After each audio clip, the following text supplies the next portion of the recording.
बिल्कुल। आइए बच्चों, हम लोग कुछ इंपॉर्टेंट पॉइंट्स पर डिस्कशन करते हैं और वो इंपॉर्टेंट पॉइंट है work is defined for an interval और displacement there is no term like instantaneous work similar to the instantaneous velocity. बच्चों एक बात ध्यान रखना, अपन एक वर्ड बोलते हैं इंस्टेंटेनियस वेलोसिटी, मतलब उस क्षण की वेलोसिटी, पर कभी भी अपन वर्क को ये नहीं बोलते इंस्टेंटेनियस वर्क, बिकॉज वर्क के अंदर आप फॉर्मूला जानते हैं F D cos theta. What is D? Displacement. क्या किसी भी इंस्टेंट का कोई डिस्प्लेसमेंट होता है? नहीं। डिस्प्लेसमेंट हमेशा दो पोजीशन के बीच का शॉर्टेस्ट पाथ होता है। अगर दो पोजीशन है तो वो इंस्टेंट नहीं है। एक पोजीशन एक इंस्टेंट, दूसरी पोजीशन दूसरा इंस्टेंट, पर उनके बीच का जो टाइम है वो इंस्टेंट नहीं, वो टाइम इंटरवल है।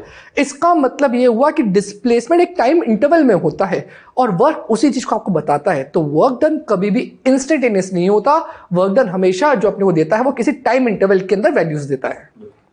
नेक्स्ट पॉइंट देखिए बच्चों, क्या लिखा हुआ है, for a particular displacement work is independent of. बिल्कुल, जैसा कि वर्क डन की डेफिनेशन हम लोगों ने डिफाइन की, the dot product of force and displacement. बच्चों मानकर चलिए कि किसी पार्टिकल को हम लोग डिस्प्लेस कर रहे हैं कोई फोर्स अप्लाई करके, तो फोर्स अप्लाई करके उसको डिस्प्लेस अगर हमने किया है, ऐसा करने में अगर हमने कम टाइम लिया है या किसी ने ज्यादा टाइम लिया है, इट डजंट मैटर, क्योंकि वर्क डन निकालने के लिए हमें दोनों ही केस में अगर फोर्स और डिस्प्लेसमेंट का मल्टीप्लिकेशन देखें तो सेम आ सकता है, चाहे वो किसी को टाइम कम लगे या टाइम किसी को ज्यादा लगे। तो इसका मतलब वर्क की जो कैलकुलेशन होती है तो वो टाइम पे डिपेंडेंट नहीं होती। Third point, when several forces act, work done by a force for a particular displacement is independent of other forces। बच्चों इसका यहाँ पर इतना सा मतलब है कि सपोज कोई ऑब्जेक्ट है, कोई बॉडी है, उस बॉडी पे मल्टीपल फोर्सेस लग रही है। मान लेते हैं इधर F1 लग रहा है, ऊपर F2 लग रहा है, इधर F3 लग रहा है और नीचे F4 लग रहा है। और इस बॉडी का जो डिस्प्लेसमेंट मैं कंसिडर कर रहा हूँ फॉरवर्ड डायरेक्शन में D कंसिडर कर लेता हूँ। तो बच्चों इस F1 और D के बीच में एंगल क्या बन रहा है? 0 डिग्री। तो उस केस में इन दोनों का जो वर्क डन आएगा वो F1D cos 0 आ जाएगा। पर ध्यान दीजिएगा F2 और D के बच्चों, ये जो मैंने बॉडी बनाई ना, इसको पार्टिकल ही कंसीडर करना, मतलब छोटा सा पार्टिकल। ऐसा मत बोला सर सबका पॉइंट ऑफ एप्लीकेशन अलग अलग है। अभी आपको दिखाने के लिए मैंने बड़ी बॉडी बनाई है, एक्चुअली में क्या कंसीडर करना है? पार्टिकल, जो डायमेंशन इसके बहुत छोटे से हैं।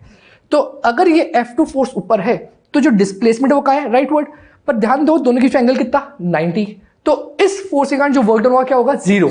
तो इसका क्या मतलब हुआ कि F1 का तो कुछ वर्क आ रहा था, F1 के कारण कुछ वर्क आ रहा था, F2 के कारण वर्क कैसा आ रहा है? 0। इसका मतलब इसके द्वारा किया गया वर्क और इसके द्वारा किया गया वर्क आर इंडिपेंडेंट। आपको सिर्फ क्या देखना है कि वो जो पर्टिकुलर फोर्स है जिसके बारे में बात करी जा रही है वो डिस्प्लेसमेंट वेक्टर से क्या एंगल बना रही है, और आप उस इंडिविजुअल का वर्क निकाल लीजिए, आपका वही आंसर होगा। और फोर्सेस का वर्क उस पर्टिकुलर फोर्स के वर्क को इफेक्ट नहीं करेंगे।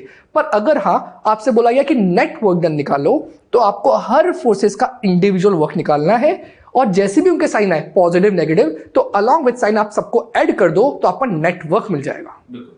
तो बच्चों आपको सर ने एक बहुत अच्छी बात सिखाई कि जब भी हमें किसी पर्टिकुलर फोर्स का वर्क डन निकालना है, इन चारों में से अगर मान लीजिए मुझे F3 का वर्क डन निकालना है तो मेरा फोकस सिर्फ F3 और डिस्प्लेसमेंट और उनके बीच में एंगल पे होगा, बाकी मुझे किसी से काम नहीं है। बच्चों बढ़ते हैं अपने नेक्स्ट पॉइंट की तरफ और नेक्स्ट पॉइंट हमको दिया गया है, ऑब्जर्व कीजिए, when theta equal to 0 degree force does maximum positive work। Observe कीजिए बच्चों, हमारे पास इक्वेशन क्या थी, that W is equal to FD cos theta, और थीटा की वैल्यू रख दो 0 डिग्री, तो बच्चों cos 0 की वैल्यू क्या होती है? +1, यानी कि मैक्सिमम। एग्जैक्टली। तो इसका मतलब जब ये मैक्सिमम होगा तो वर्क डन अपने आप ही मैक्सिमम हो जाएगा। तो थीटा इक्वल टू 0 के लिए जो वैल्यू आएगी वो मैक्सिमम आएगी।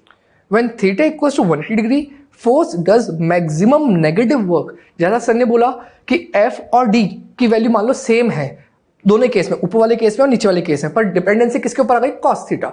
cos थीटा की सबसे बड़ी वैल्यू +1, सबसे छोटी वैल्यू -1। -1 कब आती है? जब थीटा कितना है? 180। तो उस केस में जब -1 होगा तो वर्क डन हो जाएगा -FD। इसका मतलब वर्क डन की वैल्यू -FD क्या रिप्रेजेंट कर रही है कि वो सबसे मिनिमम वैल्यू है। तो अगर अपन रेंज की बात करें तो वर्क डन की रेंज हो सकती है +FD से लेकर -FD के बीच में कुछ भी हो, और including +FD and -FD as well. और नेक्स्ट पॉइंट बच्चों जो हम लोग डिस्कस कर रहे हैं, एक बहुत ही अच्छा पॉइंट है जो आपको हेल्प करेगा फ्रेम्स समझने में। अगेन नोटिस कीजिए, displacement depends on reference frame, so work done by force is reference frame dependent. बिल्कुल बच्चों, जब भी हम लोग वर्क डन कैलकुलेट करते हैं तो वर्क डन हमेशा फ्रेम डिपेंडेंट होता है। फ्रेम डिपेंडेंट क्यों होता है उस पर बात करें। देखिए वर्क डन कैलकुलेट करने के लिए हमें क्या क्या चाहिए? फोर्स और डिस्प्लेसमेंट और उनके बीच का एंगल। तो अगर हम लोग बात करें फोर्स की, तो आप किसी भी फ्रेम में देखें, मानकर चलिए कि यहां पर एक ऑब्जेक्ट रखा हुआ है और इस समय मैं अगर ग्राउंड फ्रेम से देख रहा हूं तो इसमें नॉर्मल रिएक्शन कहां लग रहा है? अपवर्ड्स। अगर मान लीजिए कोई एक दूसरा पर्सन किसी एक्सेलरेटेड कार में बैठकर इसको ऑब्जर्व कर रहा हो, तब भी वो बोलेगा कि नॉर्मल रिएक्शन अपवर्ड ही लग रहा है। इसका मतलब जो फोर्सेस होते हैं वो फ्रेम डिपेंडेंट नहीं होते, पर डिस्प्लेसमेंट फ्रेम डिपेंडेंट क्वांटिटी है। बिल्कुल ऑब्जर्व कीजिए बच्चों, इसको अगर हम लोग एक एग्जांपल से कंसीडर करें, लेट अस कंसीडर बच्चों कि यहां पर एक लिफ्ट है और उसके अंदर कोई एक पर्सन है और उसने कोई एक बॉक्स हाथ में पकड़ा हुआ है, और एक पर्सन जो है वो हम लोगों ने ग्राउंड पे कंसीडर कर लिया है। इन दोनों के रिस्पेक्ट में बात कर रहे हैं। लेट अस कंसीडर जो लिफ्ट है वो अपवर्ड डायरेक्शन में मूव कर रही है और उसका डिस्प्लेसमेंट कितना है? टी। थोड़ी देर बाद बच्चों नोटिस कीजिए कि ये लिफ्ट यहां आ जाएगी और इस पर्सन के हाथ में अभी वो बॉक्स है।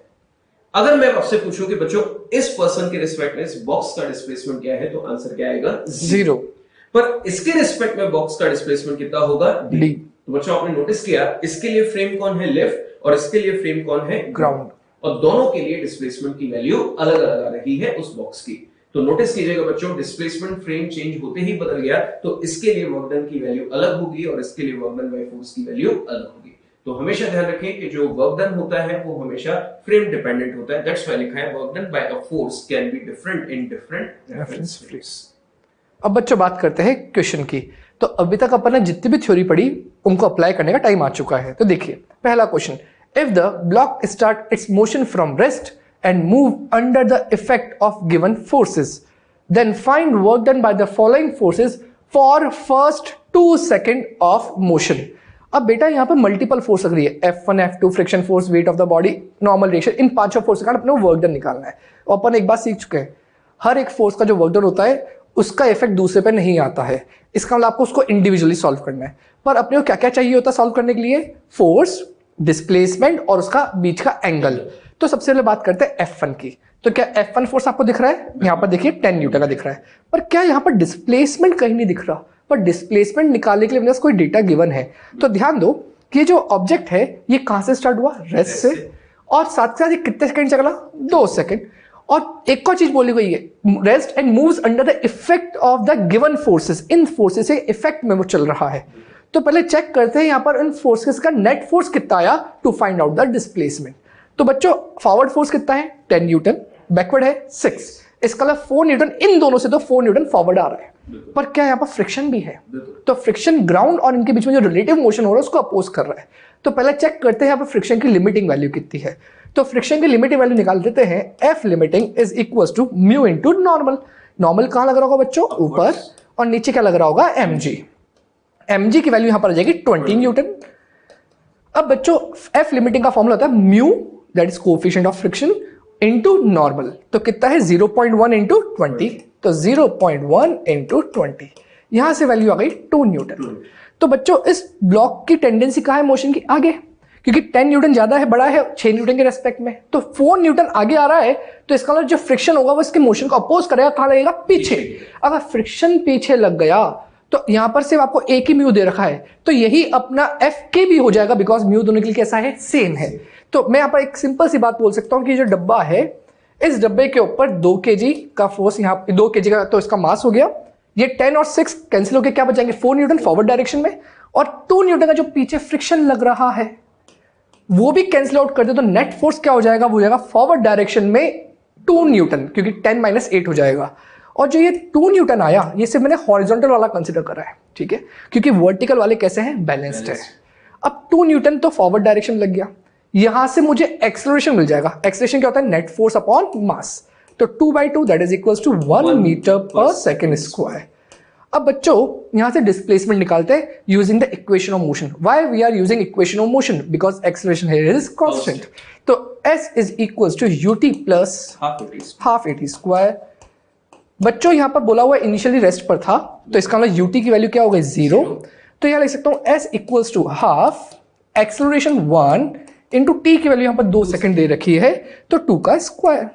2 का स्क्वायर हो गया 4 इंटू 1 4 डिवाइड बाई 2 2, तो आंसर आ गया 2 मीटर।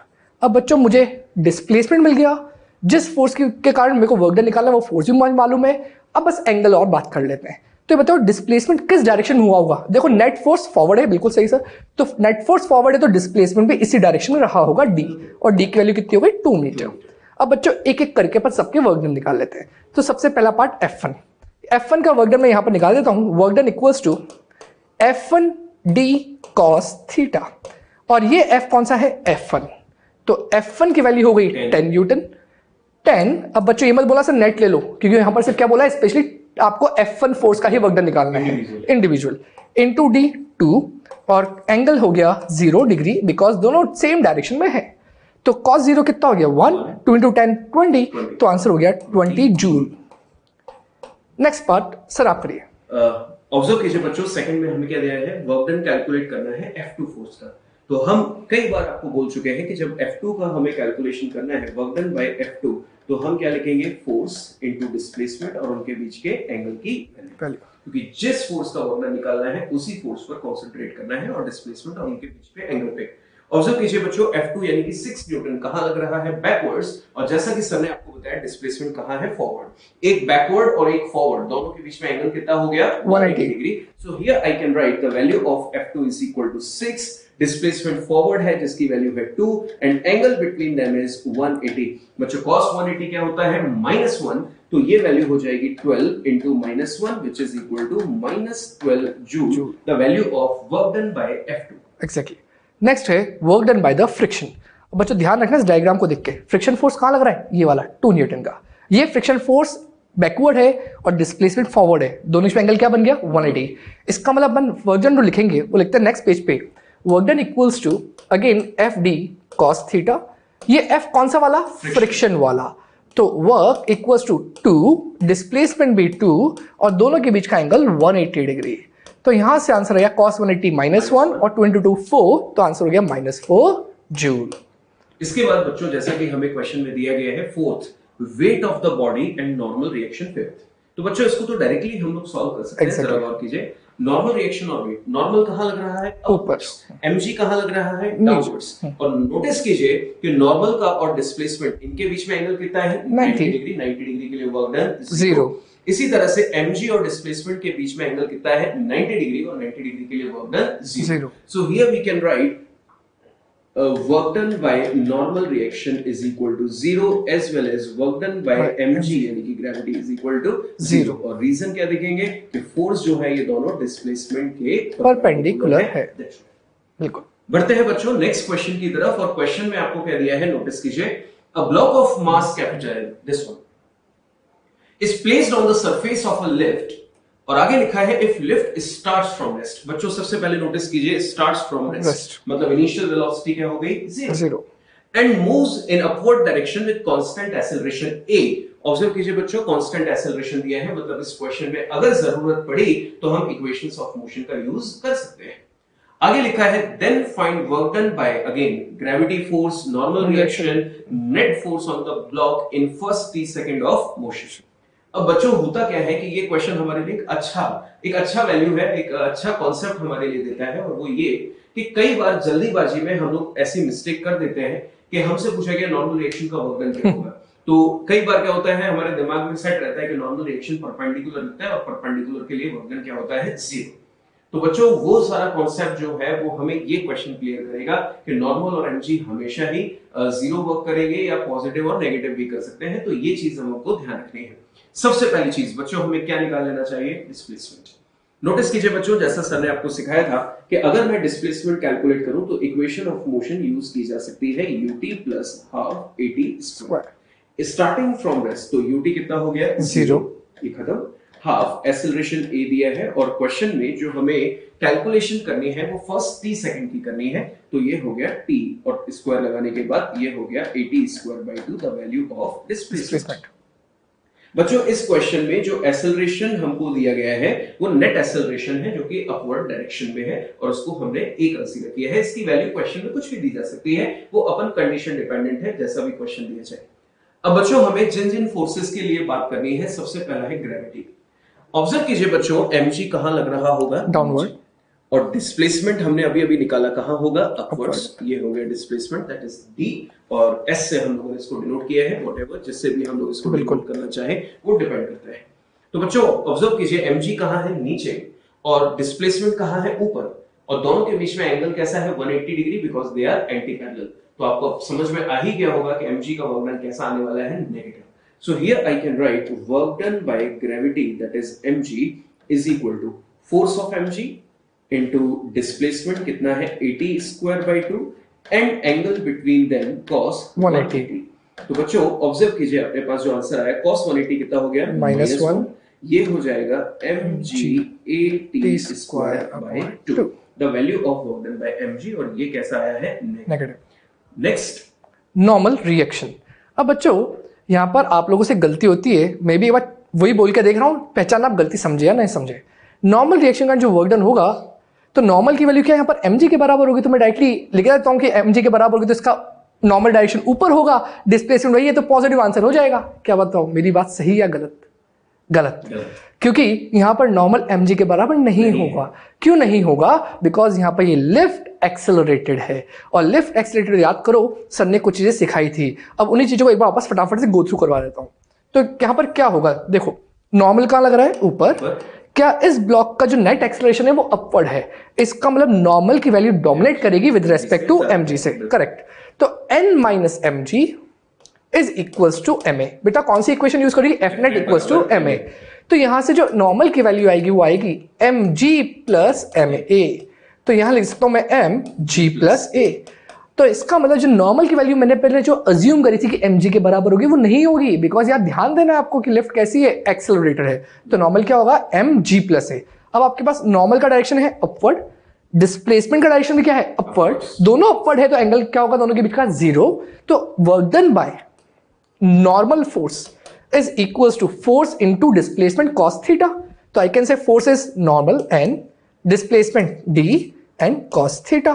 बेटा नॉर्मल की वैल्यू पुट कर देते हैं mg प्लस a, डिस्प्लेसमेंट की वैल्यू जो सर ने फाइंड आउट करी 80 स्क्वायर बाय 2 अपॉन 2, और ये यहां पर हो गया cos 0 डिग्री।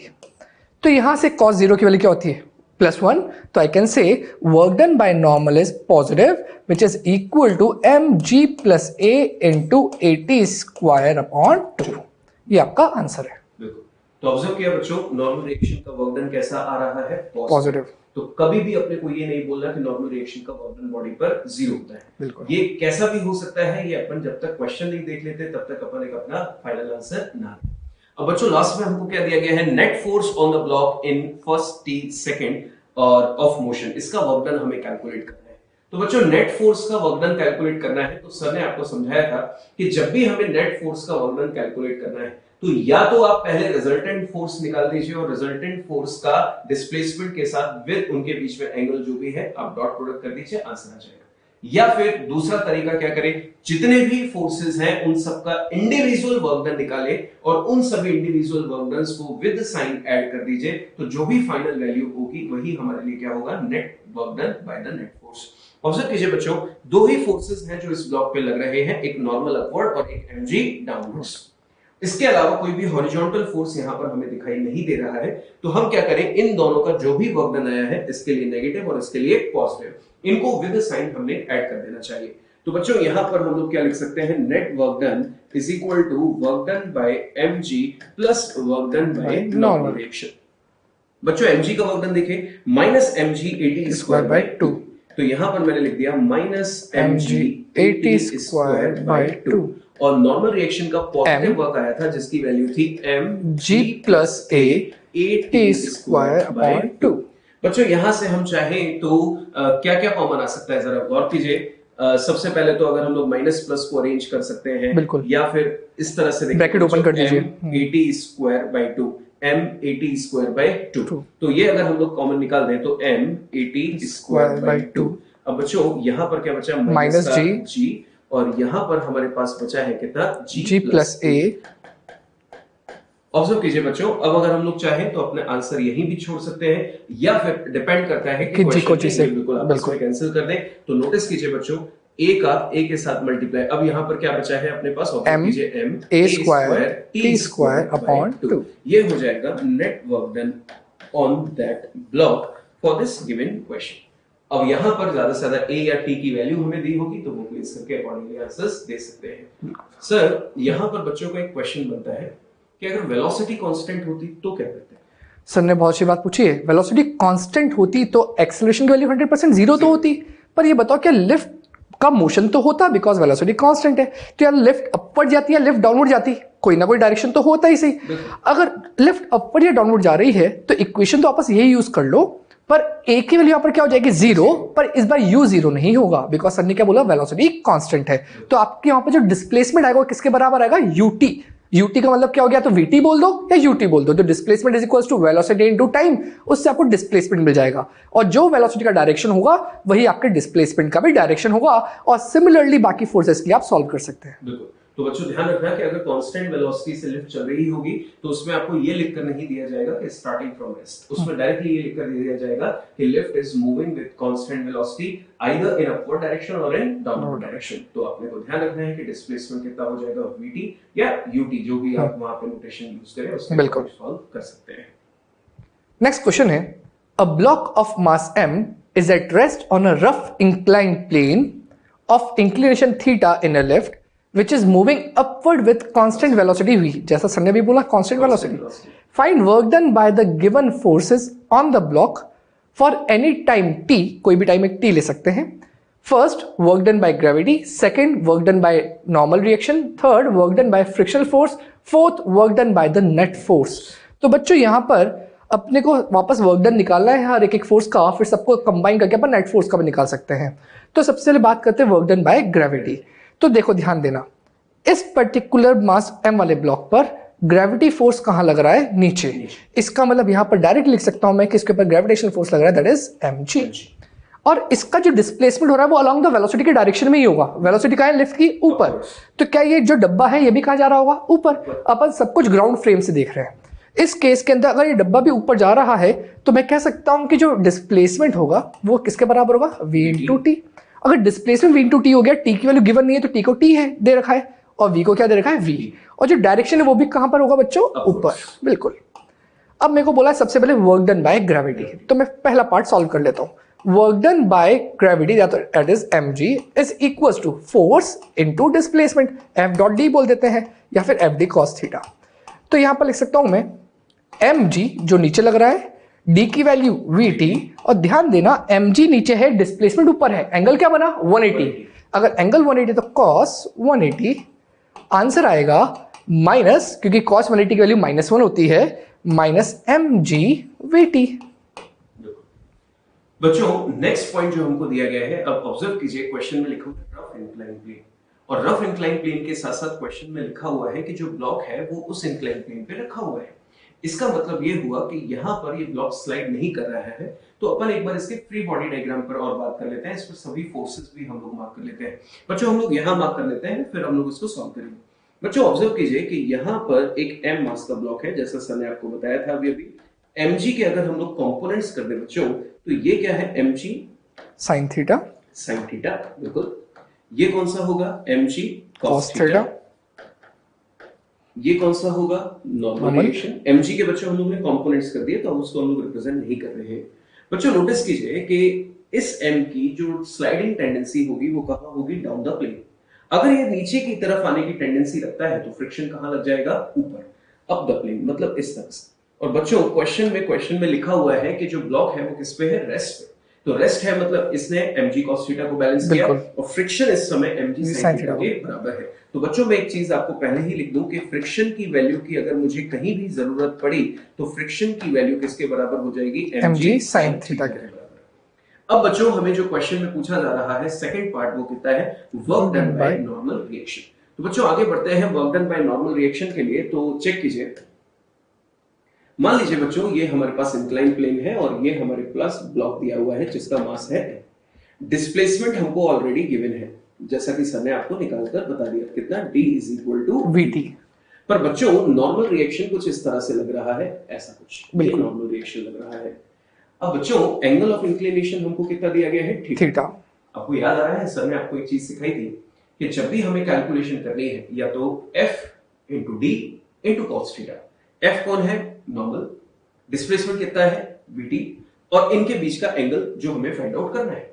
या तो ऐसा कर ले, या फिर क्या सीखा था कि डिस्प्लेसमेंट को नॉर्मल के अलाउंग कंपोनेंट कर दीजिए और इन दोनों को मल्टीप्लाई कर दीजिए, या फिर फोर्स का डिस्प्लेसमेंट के अलाउंग कंपोनेंट कर दीजिए और दोनों को मल्टीप्लाई कर दीजिए, जिसमें हम लोग आसानी से कैलकुलेशन कर पाए, वही हमारे लिए सही तरीका है। पर अभी हम सीख रहे हैं तो हम सारी चीजें अप्लाई कर सकते हैं।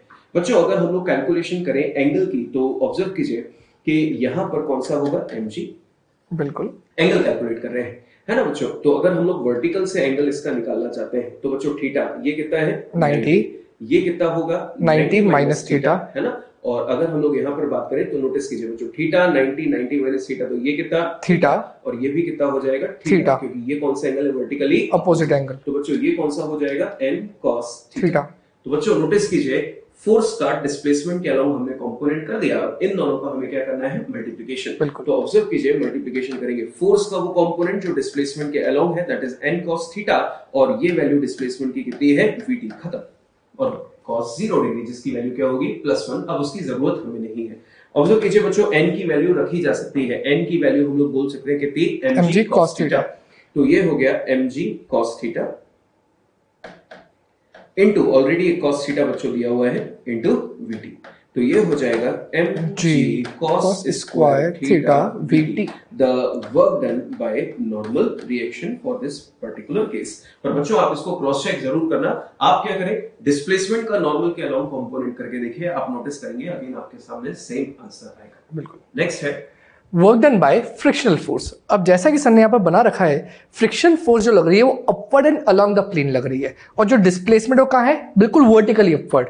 तो अगर दोनों के बीच का वर्क डन निकालना है तो निकाल तो सकते हैं, पर फ्रिक्शन की वैल्यू सर ने और क्या निकाल दी, mg sin थीटा। तो बस अपने पास काम क्या बचा, फ्रिक्शन की मैग्नीट्यूड आ चुका है, डिस्प्लेसमेंट का मैग्नीट्यूड आ चुका है vt, अब बस दोनों के बीच का एंगल मिल जाए तो अपना काम हो जाएगा। तो देखिए अपन उसके अंदर क्या कर सकते हैं, इसी जगह पर ध्यान दीजिएगा, अगर ये जो सर ने इंक्लाइन प्लेन बनाया है यहाँ पर क्या एंगल थीटा, इसका डिस्प्लेसमेंट ये रहा d ऊपर।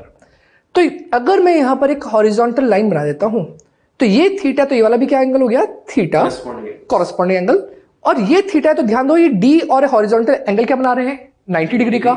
इसका मतलब ये वाला एंगल हो जाएगा 90 माइनस थीटा। तो ध्यान दो बच्चों, ये फ्रिक्शन और डिस्प्लेसमेंट के बीच का एंगल क्या बन गया, 90 माइनस थीटा। अब मैं इसी को लिख देता हूं, तो इसको जब लिखेंगे तो क्या लिख सकता हूं, work done by friction is equals to friction displacement cos theta. ये बेटा थीटा 90 माइनस थीटा नहीं, एक जनरल टर्म है, ये मतलब एक फॉर्मूला है। अब फ्रिक्शन की वैल्यू पुट कर रहा हूं mg sin थीटा, d की वैल्यू थी अपनी vt, और जो यहां पर जो एंगल अपने को पुट करना है वो एंगल था दोनों के बीच का 90 माइनस थीटा। तो बच्चों यहां से आंसर आया cos 90 माइनस थीटा क्या होता है, sin थीटा, और एक sin थीटा पहले से है, तो आई कैन से mg sin square theta vt, ये इसके work done by the friction हो गया। अब नेक्स्ट बच्चों लास्ट में आपसे पूछा गया है work done by net force. तो बच्चों नेट फोर्स का वर्क डन हमें कैलकुलेट करना है। फोर्सेस हम सारे मार्क कर चुके हैं, देखिए नॉर्मल mg जो सर ने पहले ऑलरेडी आपको बताया था, तो इसके कंपोनेंट्स हैं, ये हो गया फ्रिक्शन। तो अगर हम लोग इन सभी फोर्सेस का जो वर्क डन आया है उनको विद साइन ऐड कर दें तो हमारे पास नेट वर्क डन आ जाएगा। सबसे पहले बच्चों चेक कर लीजिए इस mg का वर्क डन कितना है, माइनस mg vt। तो अगर हम लोग फोर्थ केस में जो लास्ट केस है नेट वर्क डन निकालें तो क्या लिखना चाहिए हमको, work done by mg plus work done by normal plus work done by friction.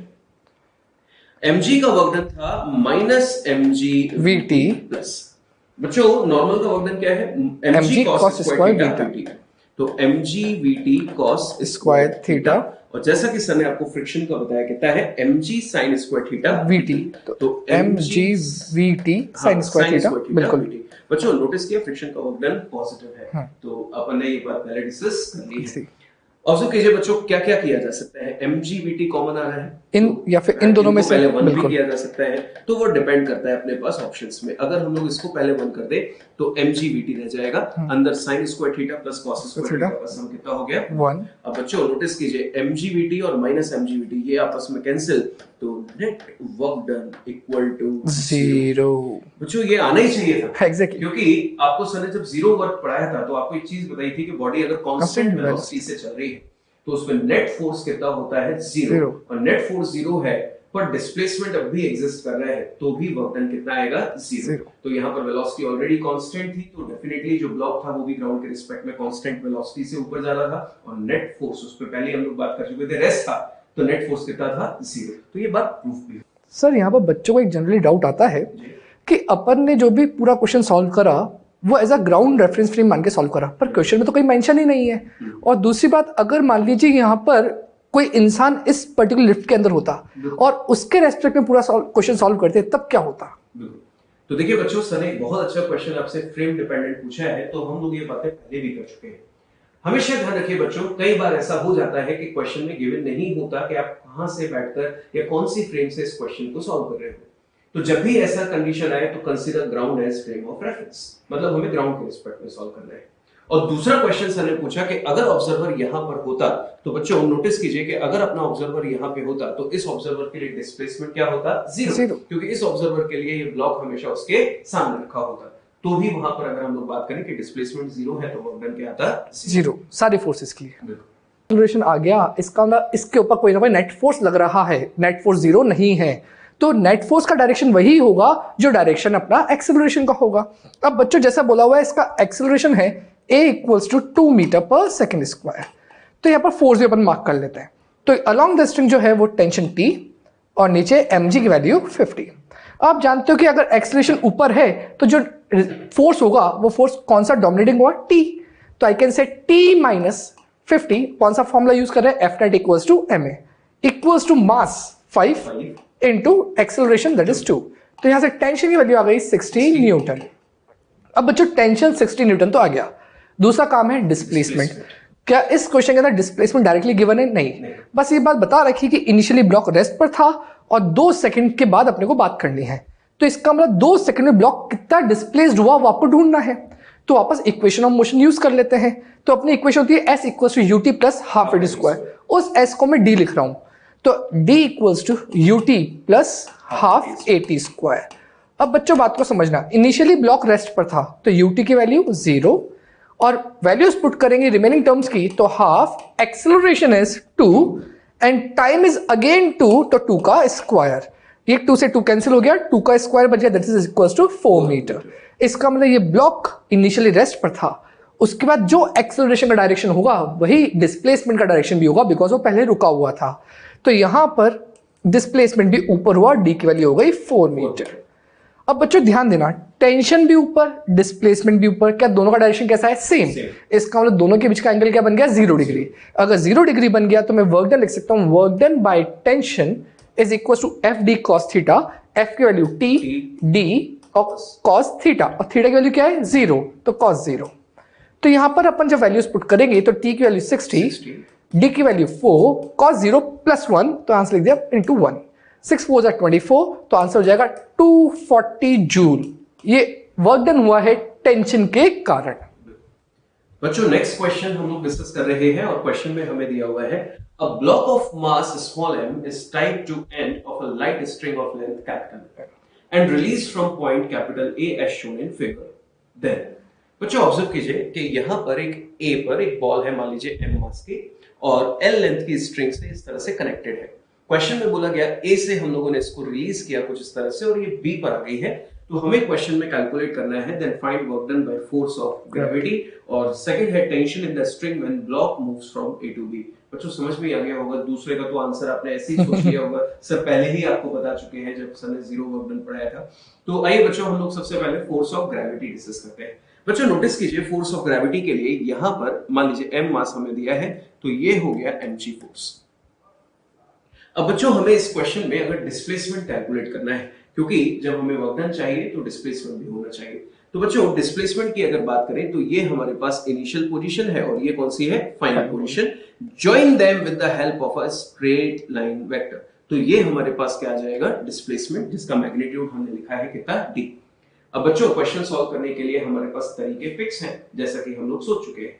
या तो हम लोग क्या करें, mg into D into cos theta, theta मतलब mg और d के बीच का एंगल कर दिया जाए, या फिर क्यों ना हम लोग mg का कंपोनेंट d के अलोंग या फिर d का कंपोनेंट mg के अलोंग कर लें, वहां से हमारे आंसर्स मिल जाएंगे।